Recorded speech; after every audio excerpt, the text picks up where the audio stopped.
Hello everyone, this is Henry Silverman, and in this short video I would like to show you how to begin filling out the components of your module or your course. And this is taken from the master's program application form.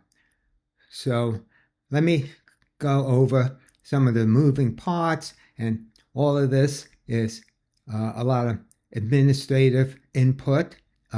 Most importantly, you have a choice whether your course will be fully in person, fully online, or a hybrid.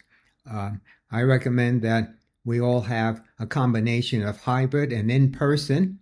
And I don't even know why they have an option for fully online, since they require 70% of the hours of a module to be in person. More about that in just a few minutes. And then you go through the rest of filling in the module form. Here they want to list the objectives and then the prerequisites, what the students need to know to be able to do before starting the modules, and then the knowledge and skills that they are expected to learn and master by the end of the module. So here I have my prerequisites, and then I have the learning outcomes, which is the learning outcome after taking the module. And then here in this section, the number of hours, I put down 50, and here it's broken up into 15 hours of lectures, 30 hours of interactive sessions, TB, and this other column will be 0. There won't be any laboratory work for the students, and the evaluation of the students I put down is 5 hours. And then this other section asks you to break down how many hours devoted to lectures, how many hours devoted to distant learning, and I put down the respective number of hours. And for in-person learning, it is 73% or above the 70% threshold for courses in the master's program. Now, so you may ask, where did I get all this information from about the objectives and the prerequisite learning outcomes, and how did I come up with these numbers for the number of hours for lectures and for interactive sessions? Well, that's a good question, and the way to come up with that is that the first thing you have to do is detail the topics that you're going to have for every week, and there's 15 weeks.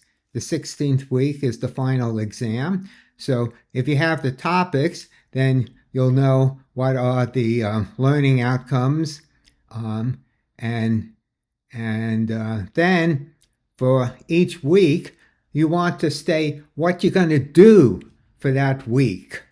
And I suggest to make it very systematic. So here I have week 1, in-person lecture, 1 hour, and then interactive session, in-person small group discussions, 2 hours.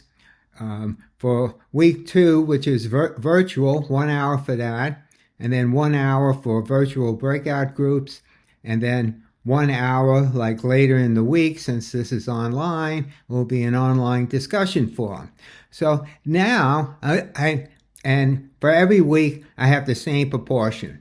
1 hour of lecture, 2 hours of group activity. So now I could add up how many hours of lectures, which if it's 1 hour every week, and I have 15 weeks, so I have 15 hours of lectures, and then it's 2 hours for interactive sessions. 2 hours times 15 is 30, and that's how I came up with it. Very, very simple, 15 and 30. And now, what about the percentage of in-person and the percentage of distance? Well, I quickly figured out that in order to meet that threshold of 70%, I could have no more than 4 sessions being online. And if you do the math, it'll come out to these numbers here. So again, I want to emphasize for the course that in which you're the course master, the first thing, don't bother filling this out until you have developed your curriculum for the course in terms of the titles or the subject matter and the activity, either lecture or small group discussion. Now, so how do you determine what topics you want in your course? Well, you could go to the website and see other similar courses that have their syllabi on the website, and you could go spend a lot of hours looking at other courses, or let me recommend to use AI to do the work for you. So here, let me go to ChatGPT, and it's very, very simple. Develop a syllabus for community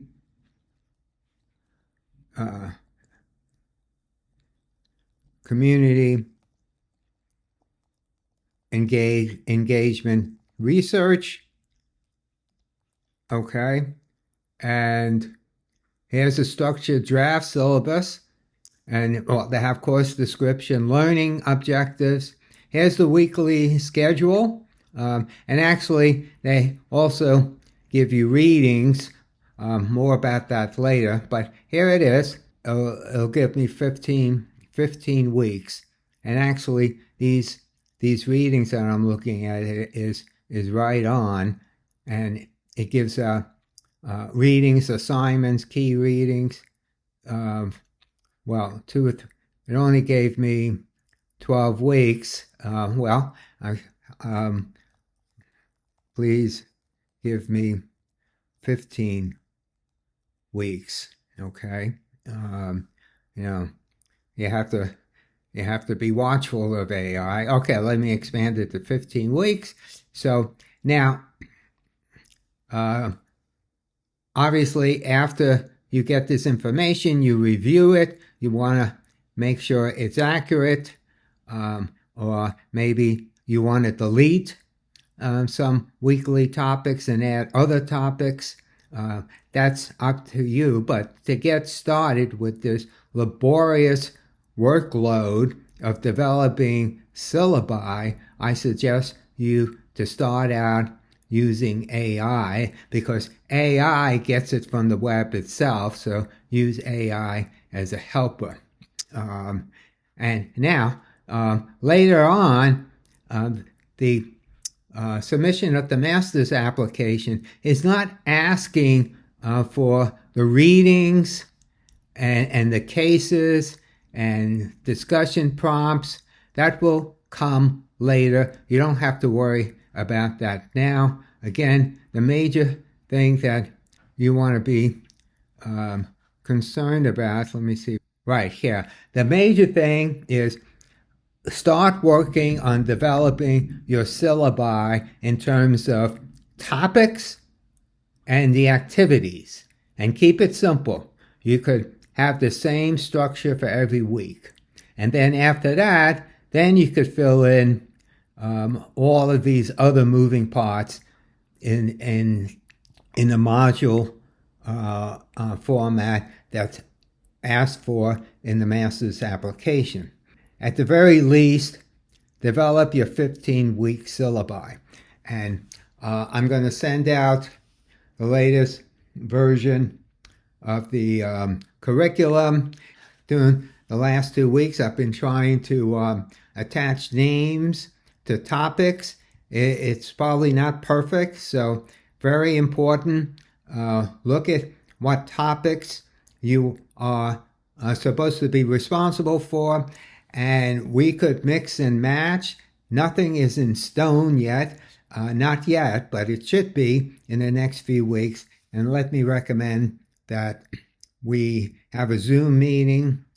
Send your completed syllabi to me, and in 2 weeks, let's have a Zoom meeting to start the process of finalizing the syllabi of every one of these courses. And email me if you have any questions. And again, thanks for listening. Okay, see you soon. Thanks.